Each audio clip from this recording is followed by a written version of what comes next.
Welcome back to season 2 of the Live Lightly podcast. I'm your host, Jessica Franklin. In season 1, we took a look at plastics from many different angles, starting with how it's made and how science is now finding microplastics inside of humans and what that may mean for our health. So, here inside season 2, I'm talking to founders of brands that are forging the way with innovative household products to help reduce microplastic exposures. Today, I'm joined by Kat Day, the co-founder of Ettitude, a brand dedicated to clean fabric innovation. Welcome, Kat. Thank you so much for joining me today.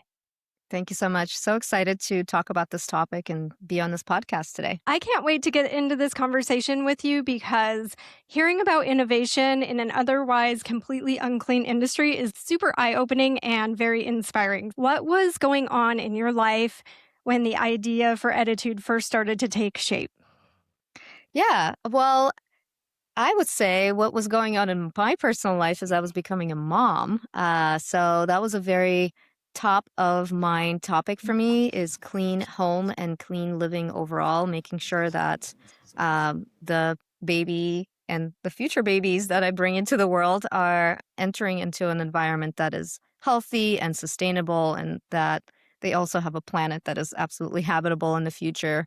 So that really made the mission of Ettitude so much more personal and more powerful for me. And Ettitude was not actually originally started by me. Ettitude is started by Phoebe Yu, who is the founder and CEO, and I'm the co-founder and president.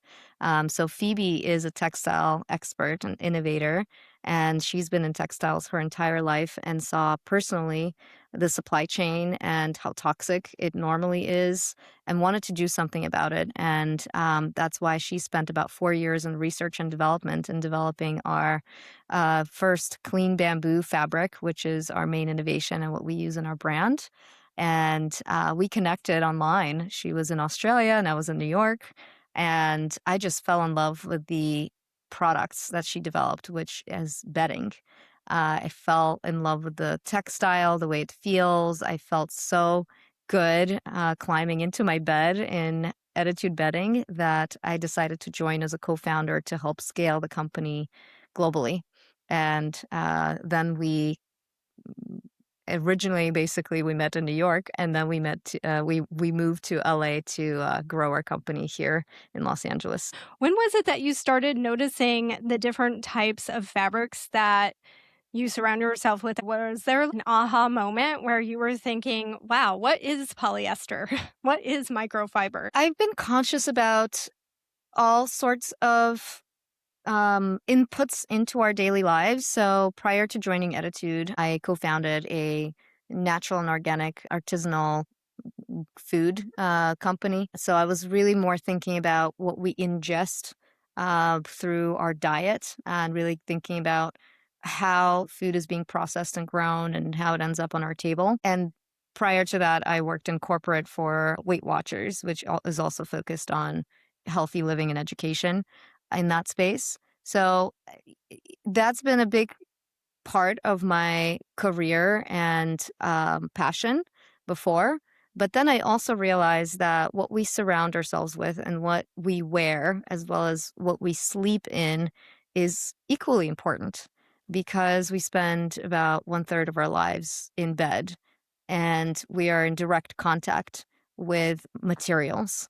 And our skin is our largest organ. So it really kind of shocked me that we have been ignoring this part of our life and our health, even though it's such a large part of our life. It's so true. I think food is a great seed to start asking questions about what you're putting inside your body, what you're putting, and then it naturally evolves into what am I putting on top of my body? Because like you said, our skin is also taking in, and I think that that's something that comes with time, and people are now starting to realize and starting to ask questions, not only for our own health, but also for the health of the planet, because it's all connected. And I know that you've said that it's not just enough to create eco-friendly products anymore and that we need to give back to the earth. So when did that shift in values happen for you from sustainability to thinking more in terms of regeneration? Because there's a big difference between the two. There's that surface level and then regeneration is that next level.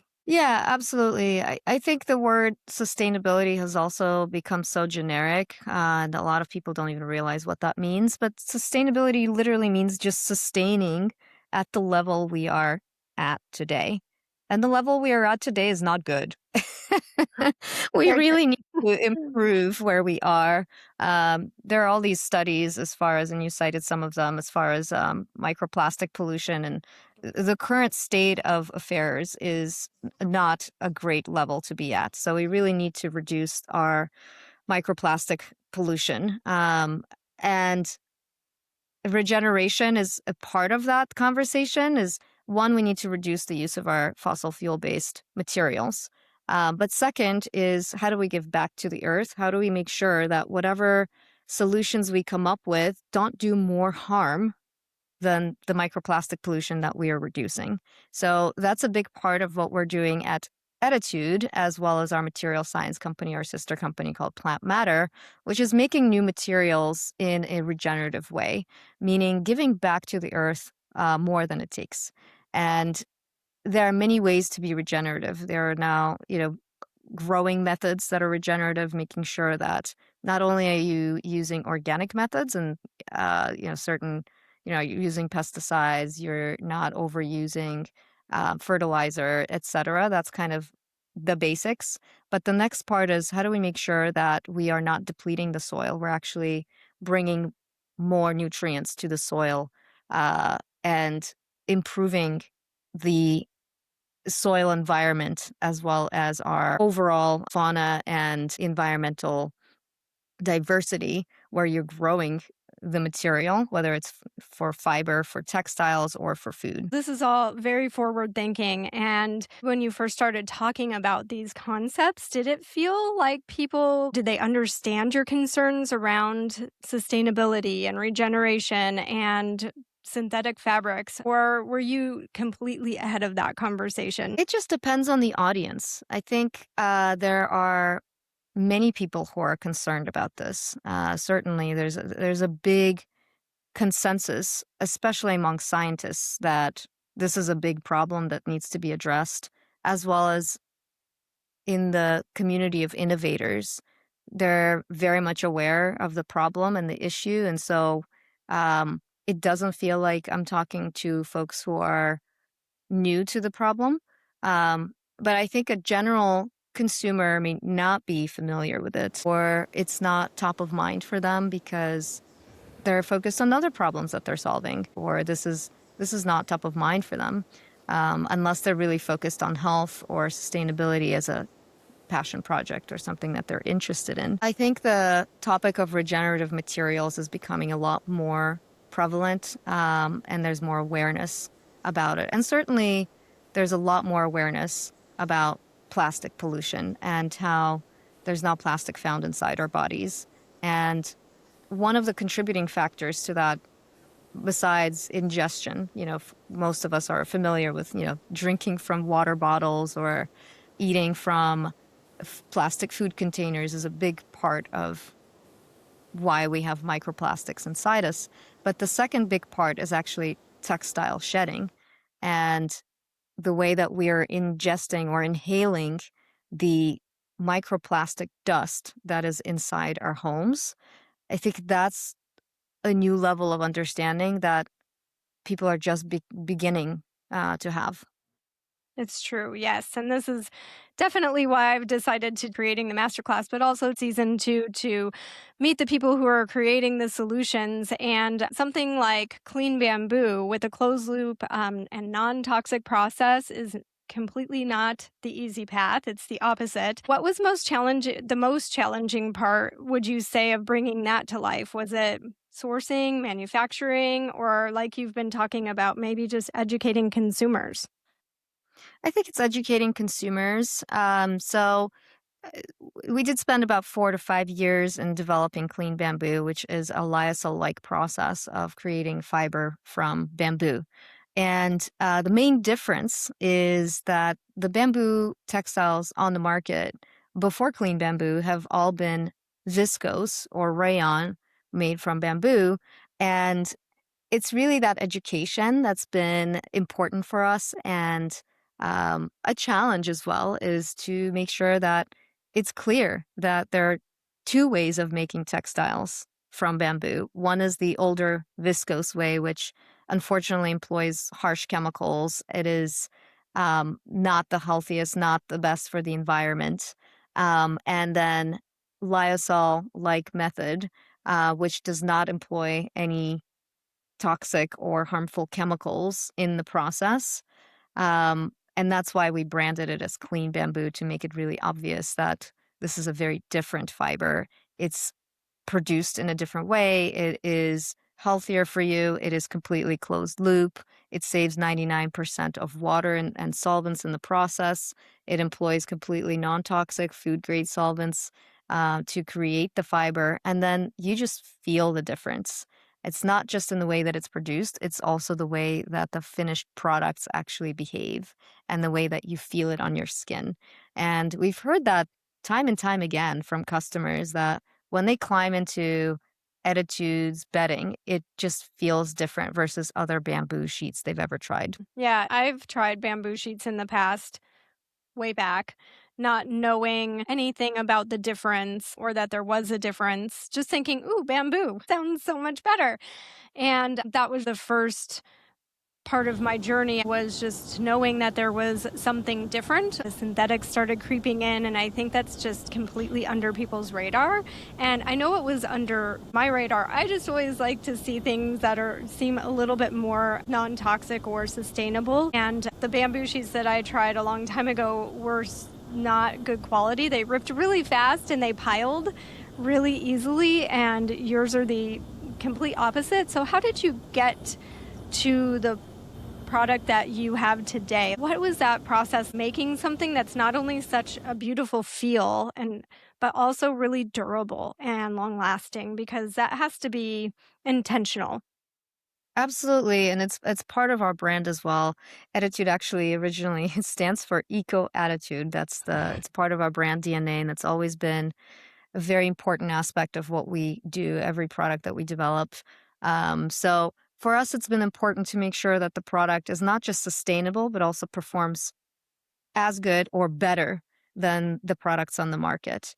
And so, what does performance mean in bedding? It means that it lasts longer, it doesn't pill, like you mentioned, that it's more breathable, it feels better against your skin, and it's moisture wicking. So, all those things are very important for us. So, the way that we developed it is making sure we avoid the harmful chemicals, the industrial chemicals that are traditionally used in bamboo textile production. So the worst offenders that are used in viscose are carbon disulfide, which is a volatile, highly toxic neurotoxin.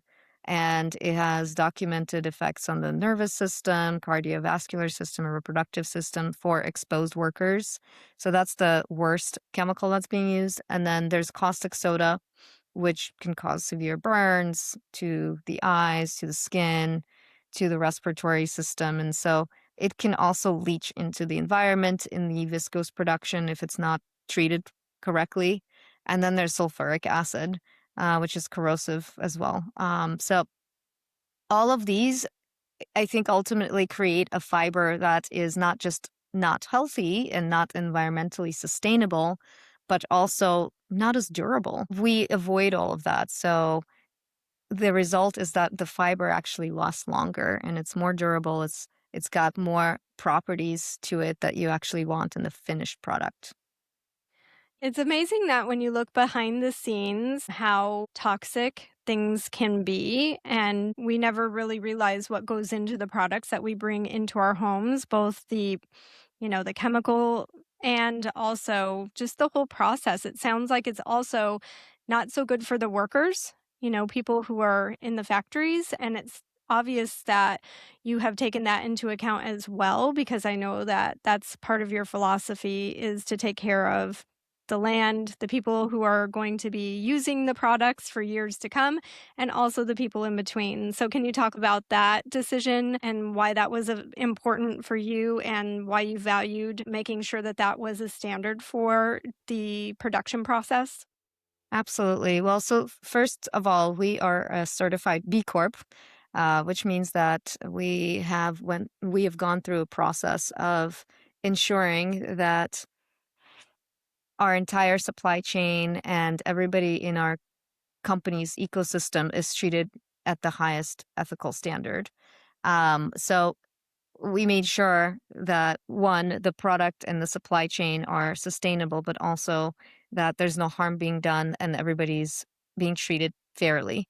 That's a big part of our philosophy as a company. And also, we're a member of 1% for the planet. So I think it's all together. It's not just taking care of the planet. The planet includes the environment, which is the animals and the plants, but also humans. We want to make sure that humans have a fair system and a healthy place to live. I think that that is part of how we as consumers can become a little bit more connected to that process through awareness and having these conversations. Can you talk also about? I know that bamboo grows quickly and is a renewable resource, so it's not necessarily something that is harmful to be harvesting and using for textiles and fabrics. But is there a way to do it better? Yeah, so bamboo is one of the fastest growing plants on Earth, which is why it's an incredible regenerative feedstock to use for fiber for textiles. And it's actually, I would say it's one of the top sources of fiber we can use. Is just the problem was before people didn't know how to turn it into fiber without those harsh chemicals that I described. Hmm. There are other sustainable sources of fiber and even regenerative sources of fiber. And there's so much innovation around it as well. I mean, for thousands of years, people have used hemp, which is a really great sustainable alternative. Linen is also a really good option. Uh, I would say cotton is one of the worst offenders. So most people think cotton bedding, it's been around for thousands of years. It is a natural fiber, but unfortunately, it is one of the most unsustainable fibers we have. The reason being is that it is extremely thirsty. It requires a lot of fresh water to irrigate it. And the second reason is the pesticides and fertilizers that are required to grow it. And it is one of the dirtiest crops that we have. And then ultimately, it's not just the way that it's grown, it's also the way that it's processed. A lot of the times when you're buying cotton sheets, you're not realizing how it's been treated. Often harsh chemicals are being used, formaldehyde, um, there's bleaching, there's, potentially toxic dyes being used in the process. So it's just very important to read the labels, not just blindly take it at face value. You have to dig a little bit more into it to understand whether you're getting a healthy product. It definitely is like you have to get a PhD in materials and knowing how things are being processed as a consumer. There's just so many different layers. Looking back at this journey and how your standards have been shaped for both quality, sustainability, and safety, what do you look back and think you are most proud of? Well, I think I'm most proud of the fact that we have really strong certifications as a company, as a brand.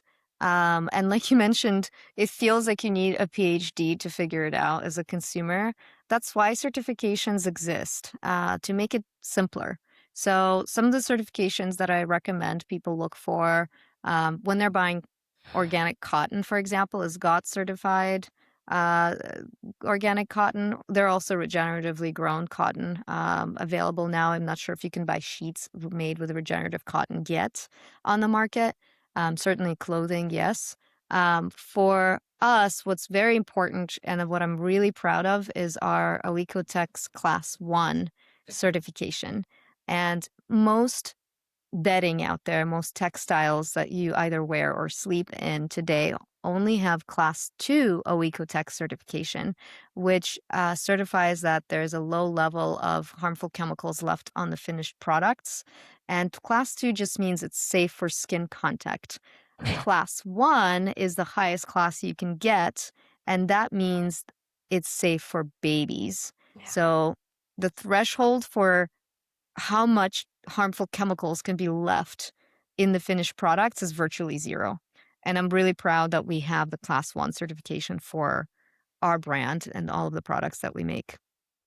Can you talk about what that process was like to get that certification? Did you get that right away because you were so thoughtful and intentional about what you were creating in the first place? Or were there moments where you had to rethink and go back to the drawing board and fix something?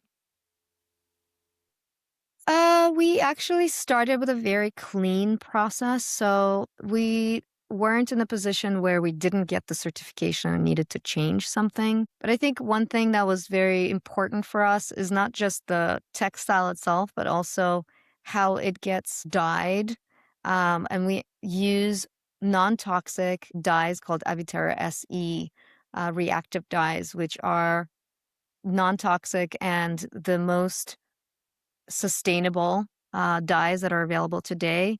It's still commercially available dyes. They're not natural dyes to ensure consistent color and great color fastness. So that's something that I also recommend folks to read into, especially if you love beautiful design and you're not just getting white sheets and you want beautiful colors, which is something that Ettitude really stands out for in the market. We do have uh, wonderful nature inspired colors that really span the gamut from beautiful yellows and really dark blacks, even. So that's something that we spent a lot of time thinking about, making sure that whatever dyes we have are healthy and sustainable. So it sounds like you were really intentional initially from the get go, and it didn't drive you crazy going back to the drawing board again and again to get your certifications, which is a very beautiful way to inspire people who might have an idea to maybe start with all of the values in place and go from there. Do you have any other pieces of advice that you would offer to someone who has an idea of something that they want to create, a product that would help reduce microplastic exposure? Yeah, start with your materials and your supply chain. I mean, that's definitely the most important part. Avoid synthetics as much as you can. If you can avoid it, just don't use it. It's difficult sometimes in apparel to do because people want their stretch. And, that makes it just very complicated at the end of life to recycle and separate the fibers. That actually is worse. And so if you're going to use natural materials, just go 100% natural biodegradable. The great thing nowadays is that there are solutions to that. There are, you know, um, biodegradable or plant-based elastane that is possible to use. So use those instead if you need something. And also our company, which is B2B and focuses specifically on materials for other brands, is something I recommend checking out. It's called Plant Matter, PLNT Matter, MATTER.com. We've developed over 90 different textiles that are plant-based, mostly using CleanBamboo, but also relying on some other fibers like hemp.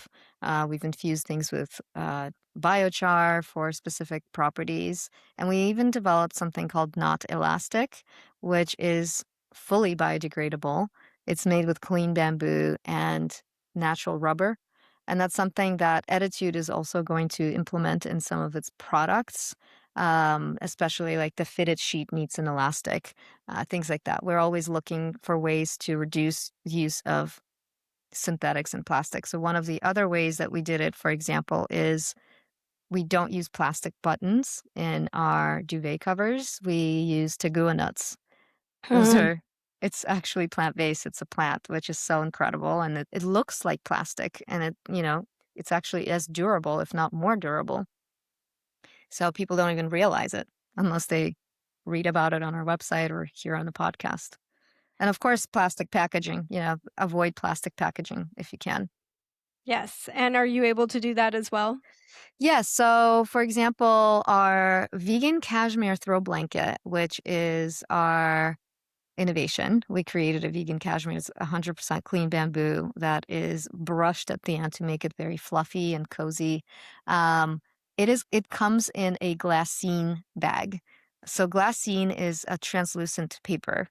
It's completely biodegradable. It's not fossil fuel based. So really excited about that. And our core products, like our bedding, actually comes in a drawstring bag that is made out of our offcuts. So leftover material that we can't do anything with, we make that into bags that creates the packaging. It's very intentional. I love it. And I think that once people start thinking about what they're bringing into their homes, especially with something like bedding that we're in contact with every single night, it can feel overwhelming to know which materials actually do matter. So, inside the microplastics masterclass, we're focusing on the high impact swaps first, and textiles are a big part of that. Kat is going to join us to talk about what people should be paying attention to when it comes to the fabrics and materials that are actually coming into contact with our bodies while we sleep. Thank you again for joining me, Kat. Before we go, is there anything else that you would like to share with us? Well, I'm excited to talk about greenwashing and some misleading claims some brands could have in my masterclass. So join me there. All right, we will see you inside the masterclass. Thanks again, Kat.